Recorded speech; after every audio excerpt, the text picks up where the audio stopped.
we're going to wrap up our James River field trip in eastern Goochland County, um, along the north side of the James River, a little bit northeast of Goochland Courthouse, right here at a place called Hidden Rock Park. And you can see we're in this big brown area here. This is called the Maidens Gneiss.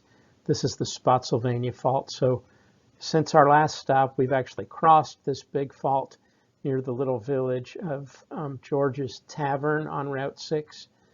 And this is a major structure in the Piedmont of Virginia, separating the Chapawamsek terrain from the Goochland terrain. But we're going to look at some of the deformed gneisses of the Maidens Formation, the Maidens Gneiss at Hidden Rock Park. Here I am at Hidden Rock Park in Goochland County, about a mile east of Goochland Courthouse off of Fairgrounds Road. And what we have here are some of the most spectacular rock outcrops really in all of Virginia, certainly in central Virginia. Usually the rocks here in the Piedmont are deeply weathered because of the climate and because of the minerals in the rock. But here at this site we have the site of the former Goochland County landfill, and you can see behind me that big hill, that big mound covered with dirt was a sanitary landfill. In other words, they dumped garbage here for many, many years and covered it with soil. Well, where did they get that soil? They brought bulldozers over here and they scraped off all the soil and all the weathered rock off of these little hilltops here, dumped it all over there, leaving us this beautiful geologic laboratory. The rock here is called the Maidens Gneiss, and it's a beautifully layered, classic metamorphic, high-grade metamorphic rock, gneiss, G-N-E-I-S-S. And you can see the beautiful layering in here. This is a form of foliation, as we discussed this morning. It's an alignment of mineral grains. And here we're seeing these dark domains that are largely feldspar and biotite mica and maybe a few other dark minerals. And then these lighter domains that are, probably also feldspar and some quartz. So it's a sort of an alternating sequence of very thin light and dark bands. The Maidens Gneiss, named for the little village of Maidens on the James River in eastern Goochland County. Here we are looking right down the foliation, looking southeast down the layering in this gneiss, and you can see that there are some lighter colored bands that cut across at a very low angle to the gneissic foliation itself. These are thin layers of pegmatite. They're a coarse-grained igneous rock. May have actually come from partial melting of this rock because it's quite a high-grade metamorphic rock. But these bands are largely composed of coarse-grained feldspar, quartz, and white mica.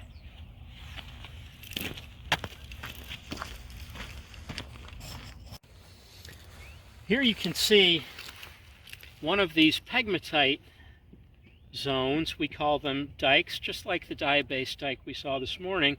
Here you can see one of these pegmatite dikes has actually been pulled apart into these sort of sausage-shaped pieces, and there's another piece of it way over there. And what this indicates is that after this pegmatite injected this rock underwent extreme strain, squeezing in this direction and stretching in this direction.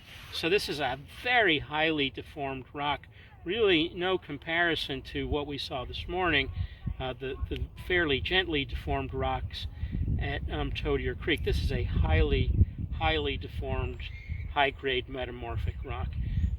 The geologic term for these is boudins, which is the French word for sausage. Boudin, looks like a sausage, looks like a sausage. It looks like a string of sausage links. And then over here, this other pegmatite vein, you can see, has been folded into, well, from your perspective over there, it might look like an N, but to me over here it looks like a Z. This is what we call a Z-shaped fold, like this. And again, some more boudins going out in this direction. But again, it indicates squeezing like this. But furthermore, when you see a Z-shaped fold like this, it indicates simple shear. In other words, the rocks have been sheared like this. And this side has moved this way relative to this side, and this side has moved this way relative to the other side. So this is what we call right lateral shear.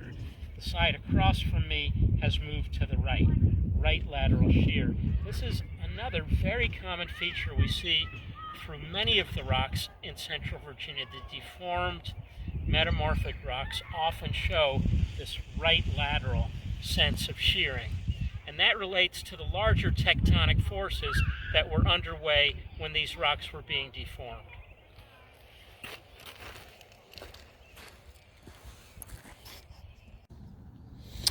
Here we have an even better view of some of these boudins or sausages. You can see this pegmatite vein has been pulled out in a left and right direction. That indicates strain like this, squeezing and stretching like this. Starting to get a little rain out here, but let's finish this up. You can see here some very nice folding within the gneissic layering in this rock, but also you can see something here we call cross-cutting relations. So we have this older layering in the gneiss itself, and then here's one of these pegmatite veins cutting across it, and you can see that both this light-colored layer in the gneiss and this light-colored layer in the gneiss are both offset across this pegmatite vein. And if you were to take this pegmatite vein out of here and put these two halves back together, that corner would match up with that corner would match up with that corner. So it looks like this particular layer here has been pulled apart like this along a fracture through which this lighter colored pegmatite vein came through. So we have some geologic extension here. This rock cracked and opened up like that. This layer that was like this has gone like this, and this igneous rock, this quartz feldspar pegmatite, has been injected into that fracture. Here you get a closer up view of that. As I said, this corner matches up to that corner, this corner matches up to that corner. If you took this out, these two pieces would come back together. So that's what happened. Big crack opened up, this pulled apart, and this was injected as a liquid rock in between, after which it crystallized. It came in as magma and then crystallized into this sort of light-colored granite or pegmatite. Plenty of other things to see here. You can see an antiformal fold right here, and then a synformal fold right here, so syncline, anticline.